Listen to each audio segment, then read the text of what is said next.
Marcoleta versus Abante, Sara Duterte SALN issue. Ngayon naman, kinokontest ni Congressman Marcoleta yung inclusion ng SALN ni Sara Duterte dito sa Congress investigation. Kasi ang sinasabi niya sa original complaint, wala naman daw yung SALN. At ngayon, bumanat si Congressman Abante na sinasabi niya, andun no, nasa ilang paragraph tsaka sa opening mga few sentences na nandun na with regards to the SALN. Ang sinasabi naman ni Congressman Marcoleta, wala naman dun sa attachments ang sinasabi ni Congressman Luistro, and doon ilang beses binanggit to sa mga several paragraphs at in-acknowledge naman ni Marcoleta, yes, it was adequately said, pero wala daw attachments relating to the evidences for the supposed SALN at sinasabi niya naging gustong gamitin tong committee para maghanap pa ng ebidensya regarding it, hindi pa inattach yung evidences to force the SALN. So sinasabi naman ni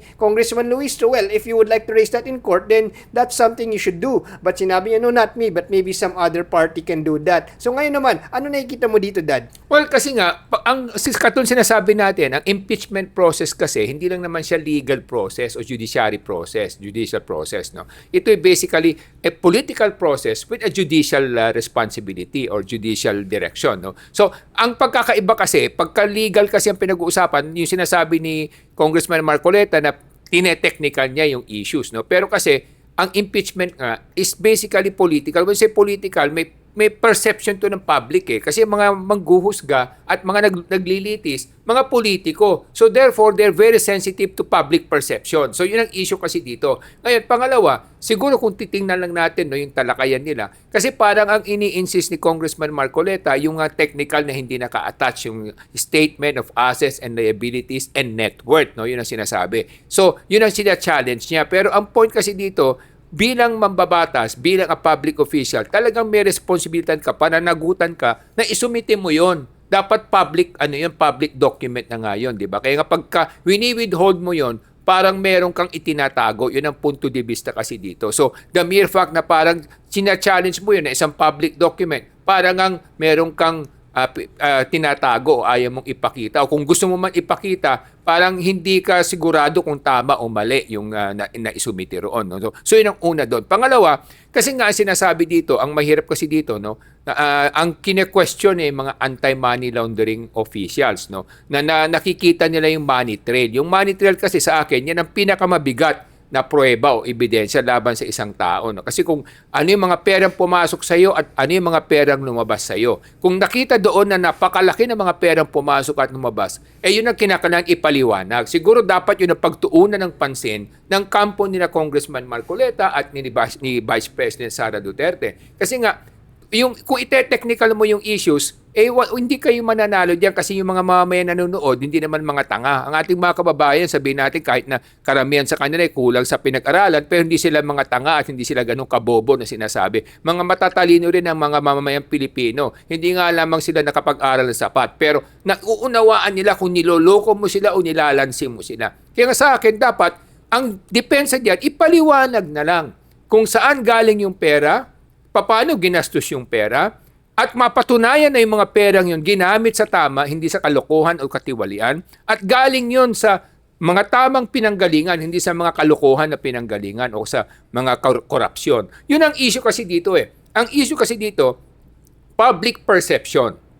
Ano ba ang iisipin ng mga mamayan natin habang tumatakbo itong paglilitis? Sila ba'y maniniwala na walang kasalanan si ating Vice President Sara Duterte sa mga katiwalian na pinaparatang sa kanya? O meron ba silang makikita na sapat na ebidensya para mag-isip sila na sabihin talaga palang na-involve siya? Kasi ganito yan, kahit na sabihin natin kakampi natin si Sara o hindi natin gusto si Sara, ang dapat nating tingnan at pagtuunan ng pansin ay yung mga ebidensya. So pag hinaharang yung mga ebidensya o parang sinasalungat mo yung mga ebidensya, hindi magiging maganda sa pananaw yun ng ating mga kababayan. So dapat ang ipaglaban kung yung ebidensya ba tama o mali, o yung bang mga ebidensya na yun maipapaliwanag ng maayos para hindi malagay sa alanganin ng ating Vice President. Pero para itanggi mo, para ipaglaban mo yung mga technicalities, no-win situation yun para sa kampo ng ating Vice President. Ngayon, Dad, the issue I have here is that I just really disagree with Congressman Marcoleta because he's trying to parang use technicality to hide the SALN or to keep it away from the public eye. But the issue here is all government officials should declare their SALNs public because government officials are servants of the people. Ba't nila itatago kung ano ba talaga yung net worth, assets, liabilities, at cash nila? But this, I think, is a very bad look for VP Sara Duterte. Why? Because as per the discussion nung sa hearing na to, sinabi daw na yung cash on hand ni VP Sara noong 2007 was 2 million pesos and her net worth was 7.2 million pesos. Pero all the way in 2024, all of a sudden, she has zero cash. But her net worth is 88.5 million pesos. Now, whether or not kakampi natin si Sara or not, my question is this. What happened, diba? Because that is a very big question mark. I don't know who can explain that. And if Congressman Marcoleta is trying to hide that, then it's really quite a big problem because that means they have no explanation for how this transactions or how this net worth and cash happened. Kasi how do you have 2 million pesos cash, 7 million pesos net worth in 2007, and then from 2019 to 2024, you have zero cash in your banks now, but your net worth increased to 88.5 million pesos? And the question here, Dad, is why would she also have to do this? What's the motive in declaring her net worth as 88.5 million pesos, having zero cash? Kasi, di ba sa SALN, the one who makes the SALN is the politician, di ba? It's the government official. You file your own SALNs. I'm sure may accountant ka, may lawyer ka to file it. So why would she have made such a mistake in filing this SALN? Kasi I'm sure, siguro, many congressmen are faking their SALNs. I remember may isang congressperson pa nga na nag-declare sila na yung SALN nila, 100,000 lang yung halaga na meron sila. Pero pag nakita mo naman yung cellphone, halagang 130,000 na yung cellphone. So parang hindi ako maniniwala na yung SALN mo is 100,000. So I'm sure many congressmen, many government officials are lying about their SALNs. So why would VP Sara lie upwards? Or even create such a SALN that's going to put so much scrutiny on her? Because it's hard for me to believe that she would also declare the SALN or that this SALN is true, considering that it's so wild. It's such a huge jump. And in fairness, nangyayari nito sa US. May isang congressperson sa US na parang under na scandal kasi before siya naging congressperson, yung SALN daw niya is $100,000. Tapos nung naging congressperson siya, biglang $30 million daw yung SALN niya. So it's not something that happens just in the Philippines, but it's very questionable as to why someone would declare their own assets and make a huge jump. Are they making a rookie mistake or is there someone making a mistake na hindi nila pinag-isipan to? What do you think, Dan? Well, sa akin mga lessons to learn dito, no? Kasi marami tayong matututunan leksyon sa mga nangyayari ngayon, no? Una nga sinasabi natin kasi yung mga SALN, statement of assets and liabilities and net worth, no? Anong ibig sabihin nito? Kung ano yung mga ari-arian mo, o yung mga kayamanan mo, o yung kung ano yung meron ka, ibabawas mo doon yung mga utang mo at yung matitira doon, yun ang iyong parang pinaka-kapital o puhunan o yun ang talagang iyong halaga na kayamanan. No? So kasi hindi lang man, porke marami kang ari-arian, mayaman ka kasi maaring marami ka ring utang. Yung net worth is pagkatapos ibawas yung utang sa iyong mga ari-arian, yun ang iyong talagang kayamanan o halaga. No? So yun ang ibig sabihin dito. Kasi pagbabalangkas ng SALN, nakikita natin yan. No? Dito yung sinasabi nating lessons to learn.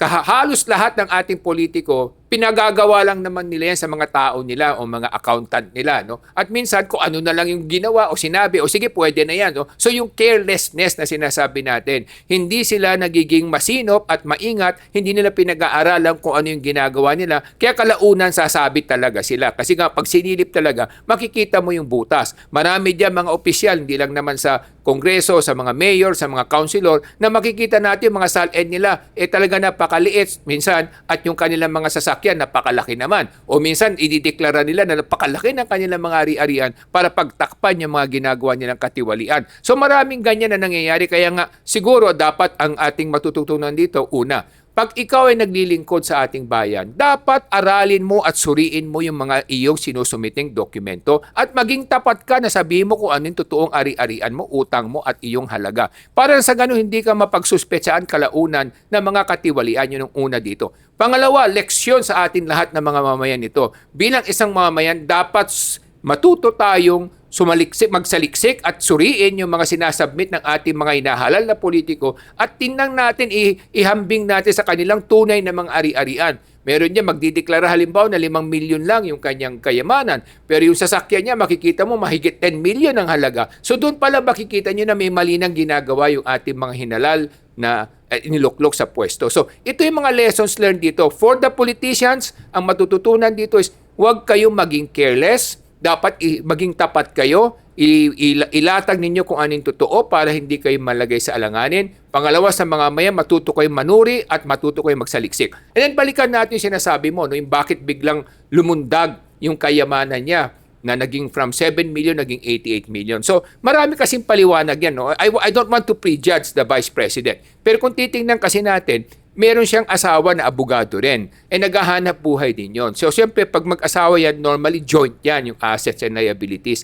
and net worth nila. So, maaaring kumita sila sa kanilang professional practice, kaya nga nagkaroon sila ng ganong kayamanan, pwede rin yon. Or pwede nga nagkaroon nga ng korupsyon, pwede rin yon. It's a possibility, hindi naman natin pwede sabihin natin na hindi. Pero pangatlo, siguro yung sinasabi natin, ang pinakamabigat dito, yung sinasabi ng Anti-Money Laundering Council kasi. Sa akin, ito yung pinakamabigat na parang ebidensya na ilang bilyon ang pumasok at ilang bilyon yung lumabas. Parang gano'n ang pagkakaunawa ko. No? So may mga bilyon-bilyon pumasok sa mga account nila na dapat maipaliwanag nila kung saan galing at papaano nangyari yung pagpasok ng pera at paglabas ng pera sa mga account nila. Kasi nga, at kumbaga sa pagtitingnan mo pa lamang, medyo talagang katakataka na, no? At talagang magkakaroon ng mga question. Bakit ang ilang bilyon na pumapasok mula nung nakaupo kayo sa pwesto? At bakit merong ganong pera? Saan galing yung perang yun? Yun ang pinakamabigat kasi sinasabi nating money trail. Kung may papaliwanag nila ng maayos yan, di siguro baka naman makumbinsi ang ating mga kababayan na maayos talaga, wala namang kabalbalan na nangyari. Pero at the outset, sa unang tingin, parang nagkakaroon tuloy ng pagdududa ang ating mga kababayan dahil bakit nagkaroon ng ilang bilyon yan pumasok dyan sa mga accounts niyo? Saan nang galing yan? Kasi kahit nasa professional practice, parang nakapagtataka din kung maraming bilyon na pumasok. Kayo ba ay nagamit sa money laundering? O kayo ba ay nagkaroon ng mga hanap buhay na hindi nyo dineklara? Yun ang mga issues kasi dito na napakahirap ipaliwanag kung ikaw ay nasa panig ng ating Vice Presidente. So ngayon, looking at the Anti-Money Laundering Council sa mga presentation of their data, there are two things to dive into there. Of course, yung source of the fund is also the biggest question. But ngayon talking about the technicalities, kasi yung binreakdown nila per year, iba-iba yung inflows ng mga pera dun sa accounts. Pero nung kinross-check dun sa declared cash on hand nila sa mga SALN, hindi nagpapantay yung inflows or yung perang pumasok versus yung mga cash on hand. So ano nakikita mo mga possible na technicality dito?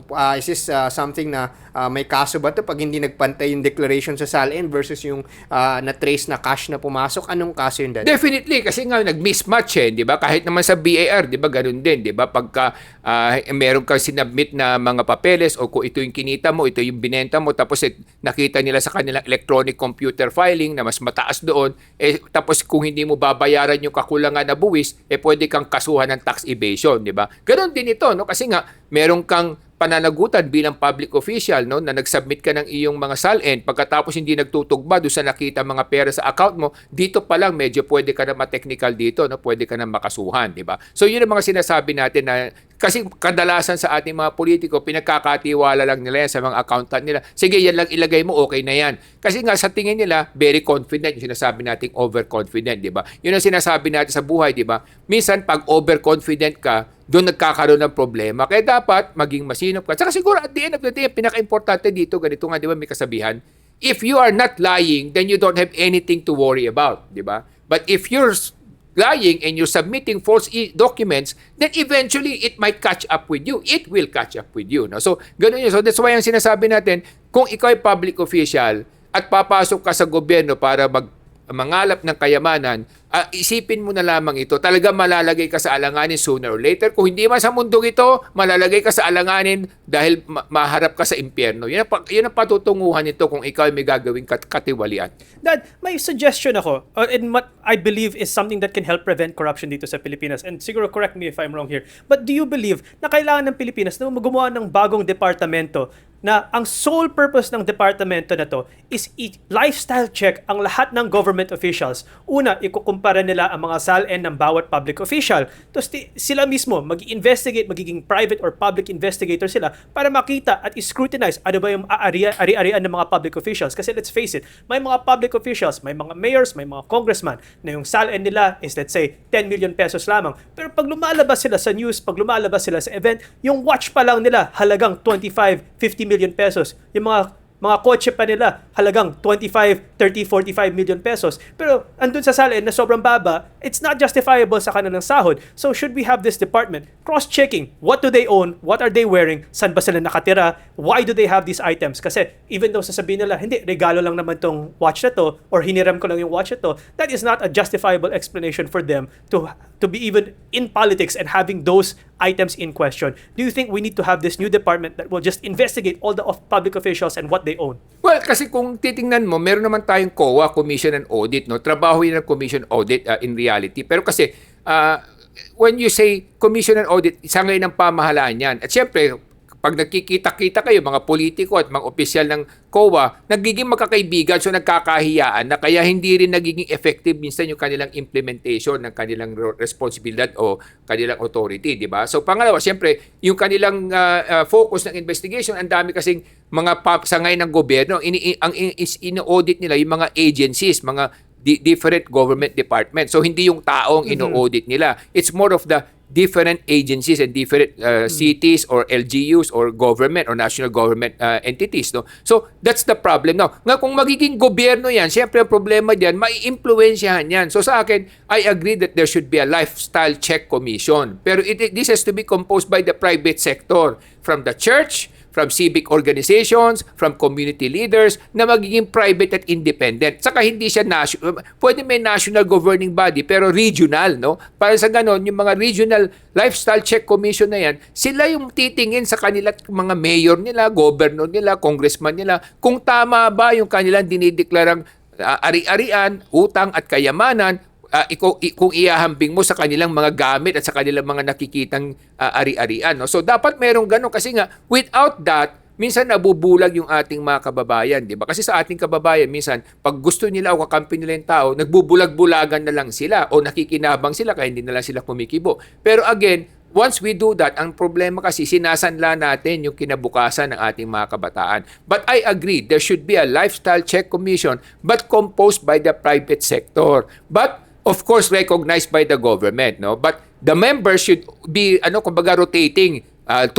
years lang. Kasi pag nagtagtagal din, makakaibigan ng politiko at matatakot ng politiko, ma-impluwensya, mabigyan ng pabor, at mag-iiba yung kanilang pananaw sa gagawin nilang trabaho. So that's why there should be a check and balance in the system na, but it has to be a civic organization recognized by the government. Parang NAMFREL, ni-recognize ng government sa mga election, di ba? It's a private institution, private entity composed by civic leaders, but at the same time, they're the one, kumbaga, cross-checking the responsibility of COMELEC. Ganon din to, parang sila yung nag-cross-check o sumusuporta sa trabaho ng Commission on Audit. It has to be private sector initiated but recognized and accredited by the government. Yeah, siguro kasi yung problema ko dyan, Dad, sa Commission on Audit, usually yung in-audit nga nila, usually mga projects ng gobyerno. Pero I'm sure maraming matatalino sa gobyerno natin, yung mga public officials, as we've seen sa mga flood control projects na to, that even if there was COA checks, supposedly, the COA said na yes, nangyari yung mga ghost projects na to. So, the problem with there nga is, they're checking the projects, but mas feeling ko, sa